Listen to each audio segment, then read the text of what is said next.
नमस्कार मित्रांनो, दोन मित्र आहेत, दोघांचं शिक्षण देखील सारखंच आहे, पगार देखील सारखाच आहे, दोघंही एकाच कंपनीमध्ये काम करतायत. फक्त फरक काय माहिती आहे का, एकानं वयाच्या 22व्या वर्षी पहिली SIP सुरू केली आणि दुसऱ्यानं विचार केला, अरे आता कुठं इन्व्हेस्टमेंट करतोय, एन्जॉय करू निवांत इन्व्हेस्टमेंट, आणि त्यानं पण इन्व्हेस्टमेंटला सुरुवात केली वयाच्या 32व्या वर्षी. आज दोघांचं वय 45 वर्ष पूर्ण आहे. पहिला जो आहे ज्यानं लवकर SIP ला सुरुवात केली तो फायनान्शियल फ्रीडम एन्जॉय करतोय, कुटुंबासोबत पूर्ण जगभरामध्ये भ्रमंती करतोय, त्याला कुठल्याही नोकरीचं टेन्शन नाहीये, बॉसच्या बोलण्याची भीती नाहीये, काही नाहीये. आणि दुसरा जो आहे ना, तो आजही कारचा EMI असेल, घराचा EMI भरण्यासाठी रोज बॉसची बोलणी खातोय, कारण तो अडकलाय एका जबरदस्त फायनान्शियल ट्रॅपमध्ये. मित्रांनो, आज आपण कुठल्याही किचकट फायनान्शियल फॉर्म्युल्याबद्दल बोलणार नाही. आज आपण बोलणार आहे तुमच्या वयाच्या 20 बद्दल आणि तुमच्या आयुष्यातील 20 ते 30 वर्ष हा जो कालखंड आहे ना, हा सुवर्ण काळ असतो. कारण या 10 वर्षामध्ये तुम्ही घेतलेले छोटे छोटे निर्णय पुढच्या 40 वर्षाचं भविष्य ठरवणार आहेत. आणि ऐका, हा व्हिडिओ फक्त पुण्या मुंबईतल्या कॉर्पोरेट ऑफिसमध्ये काम करणाऱ्यांसाठी बिलकुल नाहीये. हा व्हिडिओ आहे सोलापूरमध्ये राहून स्पर्धा परीक्षेची तयारी करणाऱ्या मुलांसाठी, विदर्भातल्या राबणाऱ्या शेतकऱ्याच्या लेखासाठी, नागपूरच्या इंजिनिअरिंग कॉलेजच्या स्टुडंटसाठी, त्याचबरोबर पुण्यात PG वर राहून जॉब शोधणाऱ्या त्या प्रत्येक मिडल क्लास मराठी तरुणासाठी, ज्याला आयुष्यात स्वतःच्या हिमतीवर काहीतरी करायचं आहे आणि खूप मोठं व्हायचं आहे. जर तुमचं वय 20 मध्ये असेल तर हा व्हिडिओ शेवटपर्यंत नक्की बघा, कारण इथून पुढे मी तुम्हाला जे काय सांगणार आहे ना, ते तुम्हाला शाळेत किंवा कॉलेजमध्ये कधीही शिकवलं गेलं नाही आणि शिकवलंही जाणार नाही. तुम्हाला काय वाटतं, 20 म्हणजे नेमकं काय असतं? पुण्यातल्या किंवा मुंबईतल्या PG वर राहून पहिली नोकरी मिळवणं, पहिली EMI वर घेतलेली गाडी, मित्रांसोबत विकेंडला केलेल्या पार्ट्या, आणि महिन्याच्या 1 तारखेला येणारी सॅलरीचा क्रेडिट झाल्याचा मेसेज आला का लगेच परत एक जबरदस्त पार्टी, किंवा गर्लफ्रेंडला गाडीवर बसवून निवांत मारलेली एक चक्कर. नेमकं काय असतं 20 वर्ष म्हणजे? तर मित्रांनो, 20 हे वर्ष जे आहे ना, तुमच्या आयुष्याचं फाउंडेशनचा पिरियड आहे. हा काळ आहे जिथं तुम्ही ज्या गोष्टी कराल पुढच्या 40 वर्ष तुमच्यासोबत असणार आहेत. आणि आज आपण एक उदाहरण सांगतो म्हणजे तुमच्या लक्षात येईल. बघा, आपल्याला शेती करायची असेल, ऊसाची लागवड करायची असेल, तर मित्रांनो पहिलं 120 दिवस त्याला खूप काळजीपूर्वक जपावं लागतं. आपल्याला त्याला वेगवेगळे न्यूट्रिशन्स द्यावे लागतात, त्याचा बेस पक्का करावा लागतो, आणि पुढे जाऊन त्याला किती पाणी, किती खतं दिली तर काही अडचण येत नाही, कारण त्याची वाढ चांगली होते. तुमच्या आयुष्यामध्ये देखील एक्झॅक्ट असंच आहे. तुमचं वय वर्ष 20 ते 30च्या दरम्यान असेल तर पहिली 10 वर्ष ही याच प्रकारचे आहेत. इथं तुम्हाला खत पाणी द्यायचं नाहीये, इथं तुम्हाला इन्व्हेस्टमेंट करण्यासाठी टाइम भेटतो, आणि फक्त पुढे आयुष्यभर तुम्हाला कुठलीही तडजोड करायची नसेल तर या काळावर तुम्हाला खूप जास्त लक्ष देणं गरजेचं असतं. कारण या वयात तुमच्याकडे 3 गोष्टी असतात ज्या 40व्या वर्षी लाखो रुपये देऊन देखील तुम्ही विकत घेऊ शकत नाही. एक म्हणजे भरपूर वेळ, जो कंपाऊंडिंगसाठी सर्वात जास्त गरजेचा असतो. सळसळती ऊर्जा, जी तुम्हाला 12 तास काम करूनही दुसऱ्या दिवशी परत लढण्याची प्रेरणा देते, एकदम फ्रेश. मित्रांनो, ती सळसळती एनर्जी तुमच्याकडे असते. सर्वात महत्त्वाचं, रिस्क घेण्याची ताकद असते. कारण मित्रांनो, रिस्क घेणं हे कोणत्याही ऐऱ्यागैऱ्याचं काम नाही. रिस्क तीच व्यक्ती घेते ज्याच्या अंगामध्ये रक्त सळसळतं असतं. कारण आज तुमच्यावर तुमच्या मुलांच्या शाळेच्या शिक्षणाच्या फीचं ओझं नाहीये. आज तुमच्यावर मोठ्या होम लोनचं EMIचं टेन्शन नाहीये. आज तुम्ही एखादा निर्णय चुकला तरी उद्या तुम्ही पुन्हा नव्यानं उठून उभे राहू शकता. पण 40व्या वर्षी ही संधी तुम्हाला बिलकुल मिळत नाही. पण दुर्दैव बघा ना, आपल्या भारतात आणि खास करून आपल्या सिस्टममध्ये फायनान्शियल एज्युकेशन नावाची गोष्टच अस्तित्वात नाही. आपल्याला लहानपणापासून एकच स्क्रिप्ट पाठ करायला लावले. काय स्क्रिप्ट पाठ करायला लावले? बाळा, चांगले मार्क्स पाड, सुरक्षित नोकरी बघ, लग्न कर, कर्ज काढून घर घे. पण तुमचा कमवलेला पैसा स्वतःहून कसा वाढतो? बँकेत ठेवल्यावर वाढतो की खरंच त्या ठिकाणी तुमचं इन्फ्लेशन सगळा पैसा खाऊन टाकतं? मित्रांनो, तुम्हाला जर करोडपती बनायचं असेल, वेल्थ क्रिएट करायची असेल तर SIP, म्युच्युअल फंड हे आपल्याला शाळेत ना शिकवलं जातं ना घरात शिकवलं जातं. आता थोडं कटू सत्य बोलतो म्हणजे तुमच्या लक्षात येईल. आपल्या मराठी मिडल क्लास घरात कायम एक डायलॉग ठरलेला आहे. काय? अरे, शेअर मार्केट म्हणजे जुगार आहे, तिथे पैसे बुडतात. गंमत बघा ना, त्याच घरात लोकांची वाहवा मिळवण्यासाठी कर्ज काढून 10 लाखाचं लग्न केलं जातं. 20,000 पगार असतो, पण खिशात EMI वर 1 लाखाचा आयफोन असतो. मित्रांसोबत रुबाब दाखवण्यासाठी हप्त्यावर घेतलेली गाडी असते. लाखो रुपयाचं कर्ज घ्यायला आपल्याला भीती बिलकुल वाटत नाही, पण स्वतःच्या भविष्यासाठी महिन्याला फक्त 3,000 रुपयांची SIP सुरू करायची म्हटलं की आपल्याला घाम पडतो. मित्रांनो, हा पैशाचा प्रॉब्लेम नाहीये, हा माइंडसेटचा प्रॉब्लेम आहे. जोपर्यंत तुम्ही माइंडसेट बदलणार नाही तोपर्यंत आपला मराठी तरुण आर्थिकदृष्ट्या साक्षर होणार नाही आणि सक्षम देखील होणार नाही. चला आता बघूया 20 मध्ये आपल्याकडून नेमक्या काय चुका होतात ज्या आपल्याला आयुष्यभर गरीब ठेवतात. सर्वात पहिली चूक काय माहिती आहे का? लाईफस्टाईल इन्फ्लेशन, म्हणजे दिखाव्याचा खर्च. पहिली सॅलरी अकाउंटमध्ये क्रेडिट झाली की तेव्हा आपल्या मनात काय विचार येतो, नवीन आयफोन घेऊया किंवा स्पोर्ट बाईक घेऊया किंवा मित्रांसोबत एक मस्त गोव्याची ट्रिप करूया किंवा विकेंडला कुठल्या तर चांगल्या हॉटेलला जाऊन पार्टी करूया, कारण का इंस्टाग्रामवर आपली स्टोरी सगळ्यात जास्त भारी दिसली पाहिजे. पण मित्रांनो, 24 तासात गायब होणाऱ्या इंस्टाग्रामच्या स्टोरीच्या नादात आपल्या भविष्याची स्टोरी लिहायची विसरून जाऊ नका. आजच्या तरुण पिढीची खरी अडचण काय माहिती का, एखाद्या कॅफेमध्ये जाऊन 300 रुपयाची कॉफी तो हसत हसत घेऊ शकतो, पण भविष्यासाठी जर त्याला 500 रुपयाची SIP करायची वेळ येते तेव्हा मात्र ते त्याला खूप एक्सपेन्सिव्ह वाटते. हातातला 300 रुपये कॉफीचा कप 2 तासात रिच फील देईल, पण SIP तुम्हाला खरं तर आयुष्यभर श्रीमंत बनवते, वेल्दी बनवते. आणि वयाच्या विशीमध्ये सर्वात डेंजरस गोष्ट कुठली असते माहिती का, तुलना. आपण सतत कुणाशी तर तुलना करतो आणि इथंच आपण स्वतःचं आयुष्य खराब करायला सुरुवात करतो.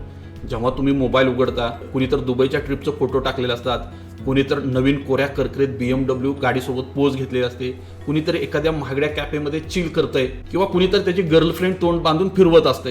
हे सगळं बघून एक भीती वाटते ना, अरे यार हे सगळे पुढे निघून गेलेत, मीच मागं पडतोय. हा आपल्याला विचार आतून पोखरतो आणि आपण डिप्रेशनमध्ये जातो. पण आज मित्रांनो, एक डार्क सिक्रेट सांगतो, लक्ष देऊन ऐका. सोशल मीडियावरती फक्त त्यांचं सक्सेस आणि चेहऱ्यावरच्या स्माईलवर फिल्टर लावून दाखवलं जातं. त्या भारी फोटोच्या मागं लपलेलं EMI, क्रेडिट कार्डचे बाउन्स झालेली बिलं आणि रात्रीची उडलेली झोप तिथं पोस्ट करता येत नाही. सोशल मीडियावर लोक सक्सेस दाखवतात, EMI नाही. जगातला सर्वात बुद्धिमान माणूस अल्बर्ट आइन्स्टाईन एकदा काय म्हणाले होते माहिती का, चक्रवाढ व्याज हे जगातलं सर्वात मोठं 8वं आश्चर्य आहे. पण मित्रांनो, पुस्तकी व्याख्या बाजूला काढून ठेवू 2 मिनिटं. आज मी तुम्हाला कंपाऊंडिंग एकदम सोप्या शब्दात समजावून सांगतो. टाइम कंपाऊंडिंग म्हणजे दुसरं तिसरं काही नसून वेळ तुमच्यासाठी काम करत असते या ठिकाणी. चला एक उदाहरण समजावून सांगतो, म्हणजे अजून ही गोष्ट क्लिअर लक्षात होईल. अमित, ज्या घरात अमित असतो ना त्या घरात सुमित नक्कीच असतो. अमितनं शहाणपणा केला, वयाच्या 22व्या वर्षी त्यानं फक्त 5,000ची SIP सुरू केली. सुमितनं काय विचार केला, अरे आता लाईफ एन्जॉय करून घेऊया. त्यानं वयाच्या 32व्या वर्षी तीच 5,000ची SIP सुरू केली. दोघांनाही 12% रिटर्न मिळाले आणि दोघांची वयाच्या 60व्या वर्षी रिटायरमेंट सुरू झाली. आता बघा 60व्या वर्षी काय जादू झाली. सुमितनं 32व्या वर्षी सुरू केलेली SIP एकूण 16 लाखाची इन्व्हेस्टमेंट झाली, 12% रिटर्न मिळाले, 1,41,40,00,000चा फंड मिळाला. मित्रांनो, हा फंड काय वाईट नाहीये, पण अमितकडे बघा ना, ज्यानं 22व्या वर्षी सुरुवात केली, अमितनं फक्त 6 लाख रुपये जास्त भरले, म्हणजे एकूण 22 लाख. पण त्याच्याकडे 60व्या वर्षी जमा झालेली रक्कम होती 5,13,00,000. दोघांनी महिन्याला फक्त 5,000 भरले. अमितनं सुमितपेक्षा फक्त 6 लाख जास्त गुंतवले, पण त्याला चक्क 3.5 कोटी रुपयांचा जास्त फायदा झाला, कारण अमितनं पैशासोबत स्वतःला वेळ सुद्धा इन्व्हेस्टमेंटसाठी दिला होता. मग ह्याचा अर्थ काय झाला? आज एक जण आरशामध्ये बघून खुश आहे, रिटायरमेंट एकदम सुखामध्ये एन्जॉय करतोय, आणि दुसरा स्वतःला आरशात बघून काय म्हणतोय माहिती का, यार 10 वर्षापूर्वी मी जर सुरुवात केली असती तर. मित्रांनो, एक गोष्ट नेहमी लक्षात ठेवा, कंपाऊंडिंग मध्ये तुमचा पैसा वाढत नाही, तुमची वर्ष वाढतात. तुम्ही जितक्या लवकर सुरुवात कराल तितका वेळ तुमचा गुलाम बनून तुमच्यासाठी पैसा कमवतो. आता तुम्ही विचार कराल, ठीक आहे सर, मी इन्व्हेस्टमेंट सुरू करतो, पण त्यामुळे आपल्या नक्की आयुष्यात काय बदल होणार आहे? फक्त बँक बॅलन्स वाढेल? नाही मित्रांनो, इन्व्हेस्टमेंट तुम्हाला फक्त कागदापुरती दिसत नसते. इन्व्हेस्टमेंट तुम्हाला देते आयुष्यातील सर्वात मोठी ताकद, ती म्हणजे चॉईस, निवडण्याचं स्वातंत्र्य. जेव्हा तुमच्याकडे इन्व्हेस्टमेंटचं बॅकअप असतं ना, तेव्हा तुम्हाला कुणाची गुलामी करावी लागत नाही.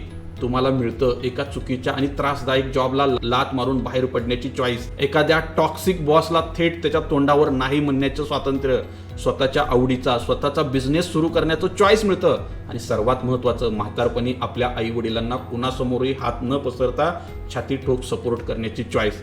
ही मित्रांनो पॉवर आहे इन्व्हेस्टमेंटची, लक्षात ठेवा. ही पॉवर आहे पॉवर ऑफ कंपाऊंडिंगची. मित्रांनो, बदल नंबर 2, तुमचा कॉन्फिडन्स. मित्रांनो, जेव्हा तुमच्या बँक अकाउंटला चांगला बॅलन्स असतो, तुमचा चांगला पोर्टफोलिओ असतो ना, तेव्हा माणसाच्या चालण्यात बोलण्यात एक वेगळाच रुबाब असतो, आणि कुठेही कुठल्याही ऑफिसमध्ये जायची धमक येते. त्या ठिकाणी कितीही मोठा व्यक्ती असली तर त्याच्या समोर जाऊन उभा राहण्याची, बसण्याची आपल्याला ताकद कोण देतं माहिती का? पैसा. कारण लक्षात ठेवा, गरिबी फक्त पैशात नसते, गरिबी ही मानसिकतेत असते.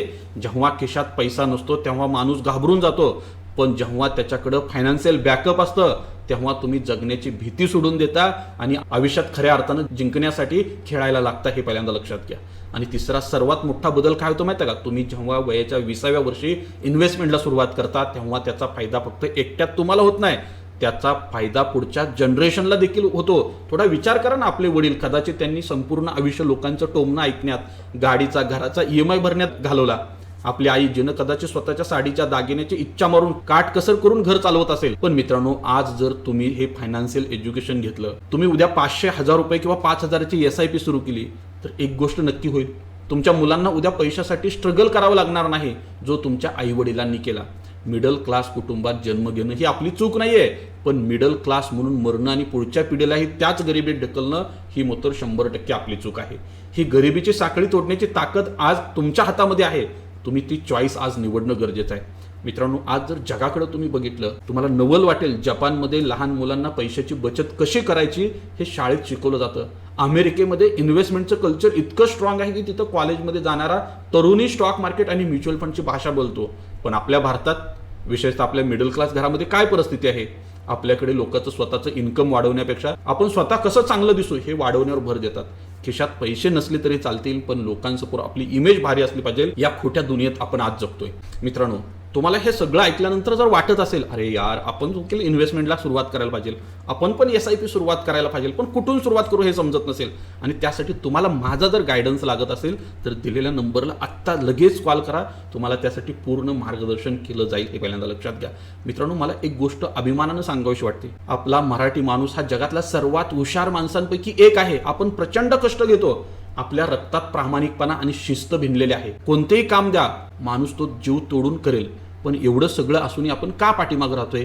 कारण आपण एकाच ठिकाणी मार खातो, आपण रिस्क घेत नाही. पिढ्यानपिढ्या आपल्या डोक्यात एकच गोष्ट बिंबवली गेली आहे, पैसा वाचवा, फिक्स्ड FD करा. आपण नेहमी या FDच्या कम्फर्ट झोनमध्ये सुरक्षितता शोधतो, कारण आपल्याला अनसर्टनिटीची, म्हणजे उद्या काय होईल, पैसे बुडेल का, या गोष्टीची प्रचंड भीती वाटते. पण मित्रांनो, आज एक गोष्ट कायमची डोक्यात करून ठेवा. आजच्या या वेगानं बदलणाऱ्या जगात आणि वाढत्या महागाईमुळं तुमच्या आयुष्यातील सर्वात मोठी रिस्क कोणती असेल, तर ती म्हणजे कोणतीही रिस्क न घेणं. मित्रांनो, थोडं कटू सत्य पचवण्याची तयारी ठेवा. आज जो 25 वर्षाचा तरुण फक्त आजचा विचार करून पैसा उडवतोय, जो आज इन्व्हेस्टमेंट करत नाहीये, कधी डोळे मिटून विचार केलाय वयाच्या 45व्या वर्षी त्याचं आयुष्य कसं असेल? वयाच्या 45व्या वर्षी एका बाजूला डोक्यावर 20 वर्षाचं होम लोन, दारात उभ्या असलेल्या गाडीचं कार लोन, मुलांच्या वाढत्या शिक्षणाचा खर्च आणि अचानक उद्भवणारं मेडिकल एक्सपेन्सेस, या सगळ्या ओझ्याखाली त्याला काय मिळतं? फक्त आणि फक्त ट्रेस. वयाच्या 40शीत BP, डायबिटीजच्या गोळ्या सुरू होतात, आणि यातच भर म्हणजे डोक्यावर सतत एक टांगती तलवार, ती म्हणजे जॉब अनसिक्युरिटीची. उद्या नोकरी गेली तर माझ्या कुटुंबाचं काय होणार? मग ह्या सगळ्या चक्रव्यूहात अडकलेला, रात्रीची झोप उडलेला तो माणूस रात्री 2 वाजता मोबाईल उघडतो, यूट्यूबवर सर्च करतो, how to become rich fast, लवकर श्रीमंत कसं व्हायचं. पण मित्रांनो, एक कटू सत्य सांगतो, संपत्ती कधीच फास्ट बनत नाही, ती शांतपणे बनते. वर्षानुवर्ष, महिने थोडी थोडी रक्कम इन्व्हेस्टमेंट केल्यानंतर श्रीमंत बनता येतं. मित्रांनो, VC इन्व्हेस्टमेंट करणं म्हणजे फक्त काही कागदावरचे आकडे किंवा बँकेतील पैसा वाढवणं नाहीये, ते म्हणजे स्वतःचं फ्युचर सिक्युअर करणं आणि फ्युचरसाठीच ठेवलेला सर्वात मोठा विश्वास आहे.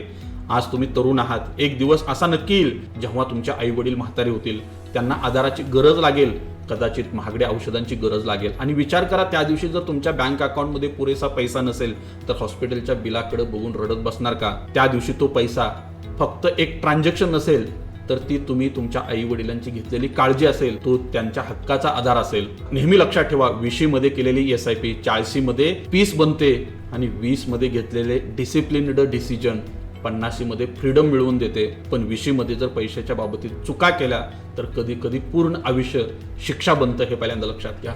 म्हणून मित्रांनो, आजचा व्हिडिओ हा फक्त व्हिडिओ बघून सोडून देऊ नका.